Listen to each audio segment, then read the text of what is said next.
আজকের এই ভিডিওতে আমরা শিখব দেখেন এখানে how to open A saving file অর্থাৎ সংরক্ষণ করা ফাইল কিভাবে খুলতে হয় অর্থাৎ পূর্বে সেভ করা যে ফাইলগুলো আছে সেগুলো আবার কিভাবে পুনরায় ওপেন করে আপনি কাজ করতে পারবেন।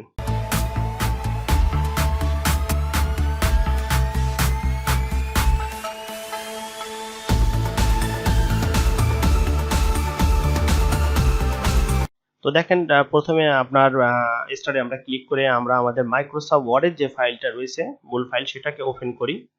ওপেন করার পরে দেখেন আপনার এখান থেকে ফাইলে ক্লিক করবেন। ফাইলে ক্লিক করার পরে এখান থেকে দেখেন ওপেন আছে, ওপেনে যদি আপনি ক্লিক করেন, ওপেনে ক্লিক করলে সাথে সাথে দেখেন আপনার এখানে কিন্তু আপনি এই যাবৎকাল যতগুলো ফাইলে কাজ করছেন সেই ফাইলগুলো কিন্তু এখানে আপনার সব কিন্তু দেখাবে। আপনি যেটাতে ক্লিক করবেন সেটা কিন্তু ওপেন হবে। তো দেখেন আমরা গতদিন যে ফাইলটা ক্রিয়েট করেছিলাম এর আগের ভিডিওতে, অর্থাৎ মাইক্রোসফট ওয়ার্ডের এর আগে পার্ট 1 এবং পার্ট 2 বলে দুইটা ভিডিও আছে। আমরা একেবারে শুরু থেকে ধারাবাহিকভাবে টিউটোরিয়াল আকারে কিন্তু আমরা মাইক্রোসফট ওয়ার্ডের কাজ শুরু করছি। তো যারা নতুন আছেন তারা আমাদের পার্ট 1 এবং পার্ট 2 ভিডিওটা ভিডিও ডেসক্রিপশন বক্সে লিংক দিয়ে রাখবো, সেখান থেকে দেখে আসবেন। তো সেখানে দেখেন আমরা বেটার নামে একটা ফাইল কিন্তু সেভ করছিলাম। তো এই বেটারটার উপরে যদি আমরা ক্লিক করি তো সাথে সাথে আমাদের কি হবে, আমাদের সেই ফাইলটা কিন্তু ওপেন হয়ে যাবে। তো এইভাবে আপনি আপনার ফাইলটা কিন্তু ফাইল থেকে ক্লিক করে ওপেন থেকে কিন্তু আপনি ওপেন করে নিতে পারেন। তো যদি মনে করেন এভাবে না, আমি অন্যভাবে ওপেন করব আরো শর্টকাট ভাবে, তাও আপনি ওপেন করতে পারেন। জাস্ট এই ফাইলটাকে আমি ক্লোজ করে দিই। এটাকে ক্লোজ করে দেওয়ার পরে দেখেন আমরা ওই দিনকে গতদিনকে আপনার ওই ফাইলটা কিন্তু আমরা ডেস্কটপের পরে সেভ করেছিলাম বেটার নামে। তো দেখেন এখানে বেটারের উপরে যখনই ক্লিক করবেন ডাবল ক্লিক, তখনই কিন্তু আমাদের সেই বেটার ফাইলটা কিন্তু ওপেন হয়ে যাবে। তো শুধুমাত্র এখানে এইভাবে বলে কথা না, দেখেন এখানে বেটার বলে কথা না, আপনার ডকুমেন্টস যে আপনার কম্পিউটারে হার্ড ডিস্কের ভিতরে যেখানে যেই ফাইলগুলোই আপনি সেভ করে রাখছেন সবগুলো ওপেন করতে পারবেন।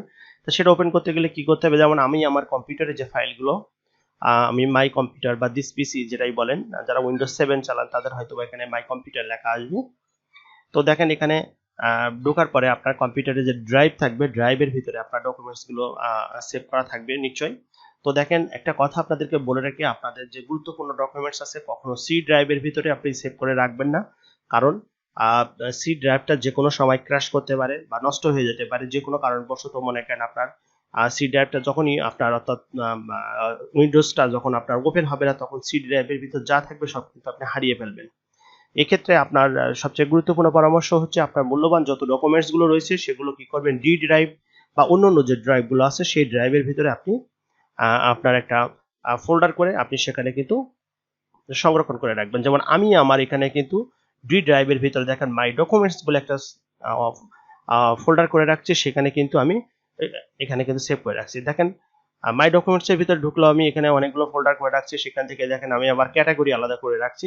তো দেখেন এখান থেকে অ্যাপ্লিকেশন বলে একটা প্রথমে শুরুতে যে ফোল্ডারটা আছে সেই ফোল্ডারটার ভিতরে ঢুকি আমরা। এখানে দেখেন অনেকগুলো অ্যাপ্লিকেশন এখানে লেখা আছে, যে কোনো একটা অ্যাপ্লিকেশন আপনি ওপেন করে আপনি মনে করেন হচ্ছে ই করতে পারবেন।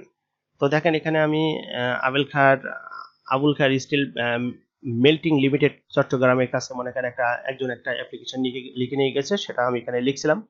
তো দেখেন এরকম ধরনের সেই ফাইলগুলো কিন্তু আপনি এখানে ওপেন করতে পারবেন। তো জিনিসটা হচ্ছে ঠিক এরকমটা, আপনার যে কোনো ফাইল আপনি কম্পিউটারের ভিতর যেটাই রাখছেন সেটা আপনি এভাবে ওপেন করতে পারবেন। তো দেখেন আমাদের ডেস্কটপের পরে যে ফাইলটা ছিল সেই ফাইলটা আমরা ওপেন করলাম। ওপেন করার পরে এখানে যদি আমরা কার্সার নিয়ে আসি এবং যদি নিচে আমরা এখানে লিখি, আবার যা ইচ্ছা আপনার মনে চায় আপনি লিখতে পারেন।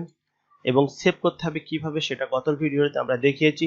আপনি লেখার পরে জাস্ট সেখানে ক্লিক করবেন, ক্লিক করার পরে কিন্তু আপনার ফাইলটা কিন্তু সংরক্ষণ হয়ে যাবে। তো এইভাবে সেভ করা ফাইলগুলোকে আবার পুনরায় ওপেন করতে হয় কিভাবে সেটা এই ভিডিওর মাধ্যমে দেখলাম। তো নেক্সট আমাদের পরবর্তীতে ধারাবাহিকভাবে প্রত্যেকটি ভিডিও প্রত্যেকটা পার্ট করে আমরা প্রত্যেকটা এমএস ওয়ার্ডের কাজ আমরা টিউটোরিয়াল আকারে শিখব। তো আমাদের ভিডিওটা যদি ভালো লেগে থাকে তো অবশ্যই আমাদের চ্যানেলটা সাবস্ক্রাইব করে রাখবেন এবং পাশের বেল বাটনটি বাজিয়ে রাখবেন।